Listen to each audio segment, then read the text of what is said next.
Ready? Well, it's very nice to meet you. My name is Teika. I think we just can start by introducing ourselves and then see where the conversation ends up. Good idea. I'm Martha, and I work here at St. Kate's. I direct the Center for Community Work and Learning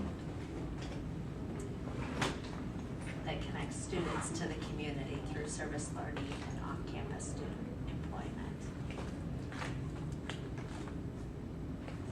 Tell me about where you work. Interesting.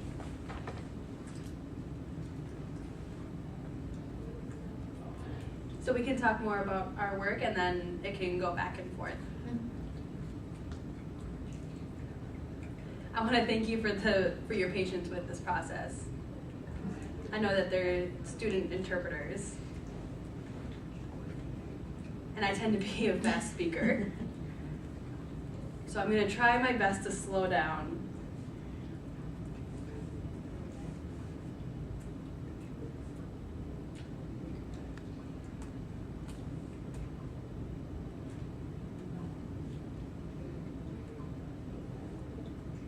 Oh, you may hear more pausing than in normal conversation because they're student interpreters.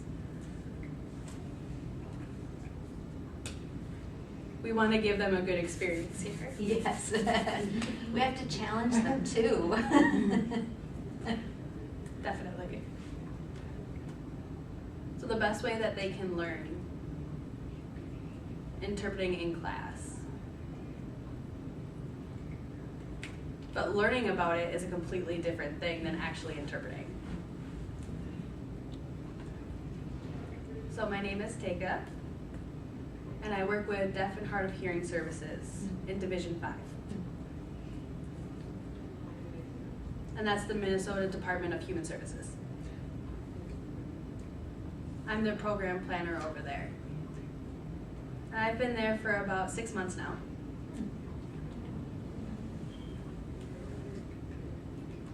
And they've decided to keep me there. That's always a good thing. They have a requirement that you have to work there for at least 6 months. And then you may or may not become a permanent worker there. So they just let me know, like, hey, we're gonna keep you. But you also had to let them know. You kept up. Right? Yep, it goes both ways. Right. So I'm the program planner, and I'm responsible for grants. So we get money from the state. Oh, we get money from the state legislator. And then we're responsible for deciding what programs to set up and who to give the grant money to. And we help people that are deaf, blind in Minnesota, or hard of hearing as well. So the fun part about that job is that I also get to help plan out the different programs.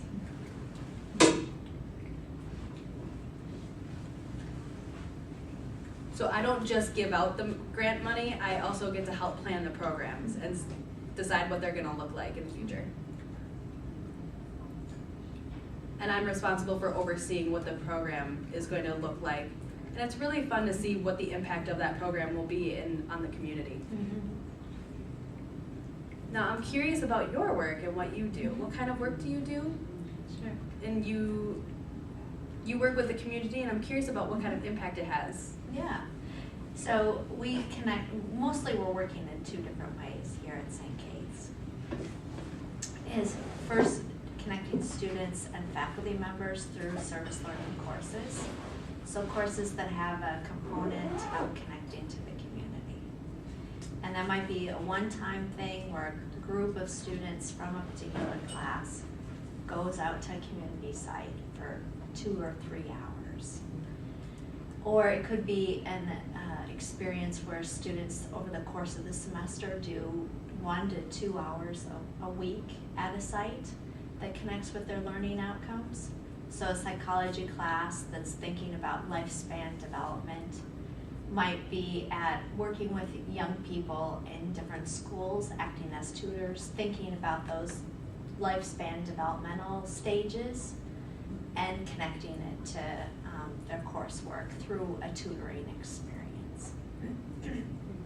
Or it could be a one-time, or not a one-time, but integrated component over a semester where students are working on a research project for an organization, so a marketing effort. How do we connect more with this population that our organization is serving? And students would work in groups to figure that question out and provide a presentation at the end of the semester about their work. Or we have some students that are in more of an immersion experience over a short period of time, working more intensely with the community or different communities.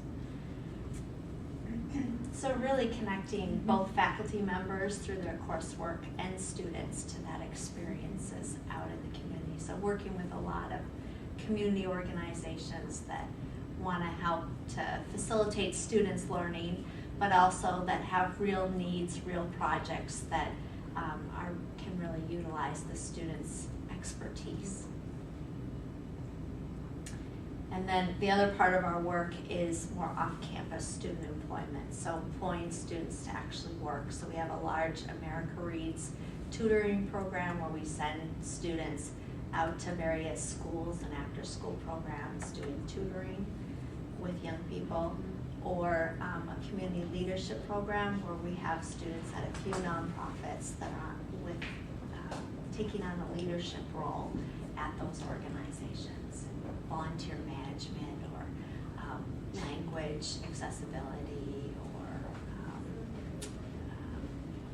more youth programming, health awareness and literacy, so a wide variety of different ways that are engaged. Sounds really interesting. So you, in a sense, help connect students and faculty members to the community. And I'm curious about what community. Do you mean like here in the Twin Cities, or do you mean like is it all throughout Minnesota, or? Yeah, good question. Mostly in the Twin Cities area, and I would say most of our work is in the urban core, Minneapolis and St. Paul.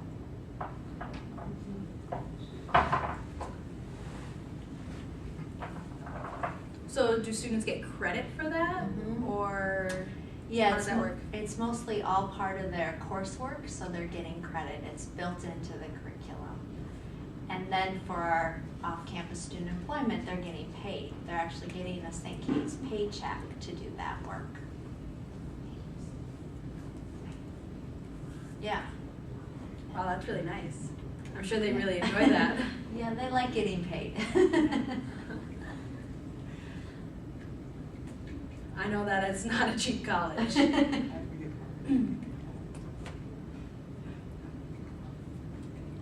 I know that it's called the university now. Right. It used to be Yeah. CSC. CSC, for College of St. Catherine.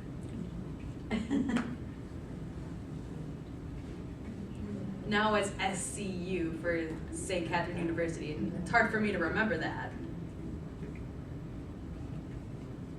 All the letters get confusing after a while. You're not the only one. In fact, the other day I messed up in my message to somebody saying, "Hi, I'm Martha, I'm calling from the College of St. Catherine." Oh, sorry, St. Catherine University.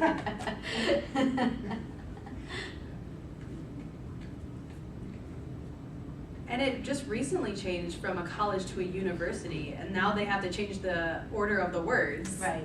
And now I'm like, wait, what? Who am I? Where am I from? And then I kind of forget where I am. Yeah, we have to be retrained, and sometimes we remember and sometimes we don't. I'm curious about how long you've been working here. Yeah, almost 10 years. Long time. So you've been here for all 10 years? Mm-hmm. That's interesting. Did you help start the program? question.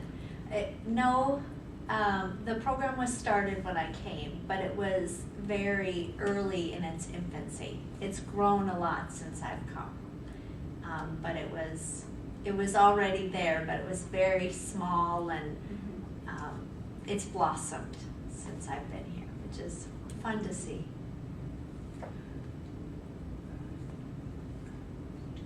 How did you find the opportunity, or how do you find the opportunities for students? Do the students come to you directly for ideas, or do you go looking for the ideas and provide the students with the contact information, or how does that work? Yeah, most of the time we get the ideas, and we work with faculty members to think about what do they want their students to learn, what are the learning objectives for the course, and we're in regular communication with probably over 100 organizations. And so before the course starts, about 3 months beforehand, we'll send out some correspondence to different sites that we're in conversation with to say, we're working with this course, are you interested in working with us? And then they'll reply back with, yes, it sounds like interesting, I want to learn more, or no, that's not a good fit, for various reasons. So, and then we usually we're compiling a list of different sites that students can go to as part of the course, and most students go to one of those sites. But sometimes students have their own contacts or another idea about a site, and so we'll go to those sites as well if they meet the course objectives as well.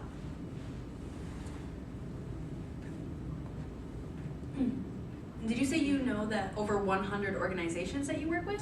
Yeah, we work with over 100 regularly. I would say we probably are in contact with many more than that. But yeah, we're working with probably about 80, well this year 80 some different courses.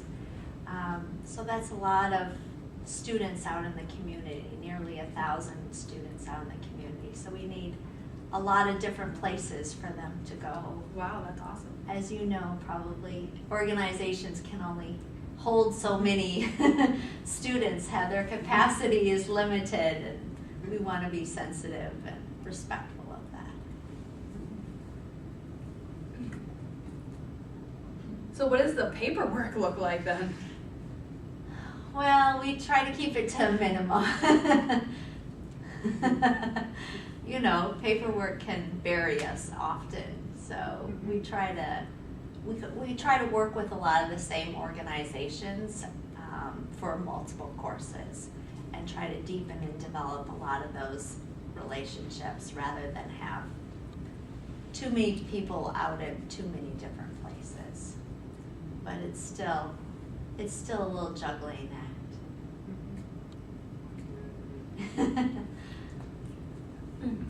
You have to keep track of everything. That must, Right. You have to know where the organization is, where the students are, Mhm. what they're doing. Right. Now, do you need to have like an agreement with the organization? Like a written agreement, or so they know what the student needs and what they should be doing? Concerns if something goes wrong? I mean, is there a written agreement for that? Yeah, yes, for our off-campus student employees, we have written agreements, but for our students that are doing it for credit as part of courses, it's all right, that's not the first time. Sometimes we have more formal agreements, but usually it's just clear communication with expectations and requirements in an email rather than agreements that we sign, and I can't keep track of that paperwork. Not anymore. I used to maybe many years ago, but not anymore.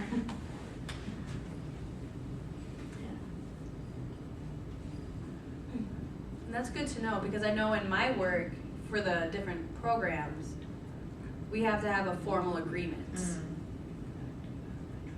We have to have a contract. outlining exactly what the expectations are, what we are requesting for you to do, how you are supposed to respond to us or report to us, what the goals are. And we usually write the agreement for about a year or two.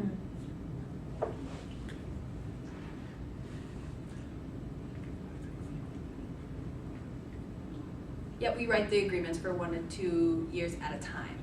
Okay. So we outline the plans for them.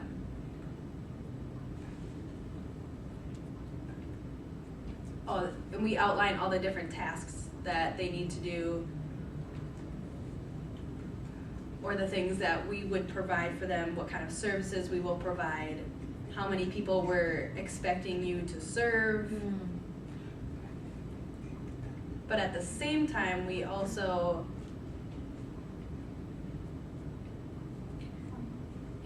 have some informal. Yep, informal relationships as well. So that way not everything has to go through a lawyer. So we talk with people in the programs and we try to have a friendly relationship with them to make sure that way everything is going okay, and if they need help or advice, they can feel free to contact us. That way it'll be a more successful interaction. But it's fun to work on that. I really enjoy it. I mean, you have to have the formal agreement part with the informal as well. Right. I don't want to say like that we're strict or we're not strict, but at the same time, we don't want to scare people either. Right. Well, and it's about the work. Yep, we're just gonna pause.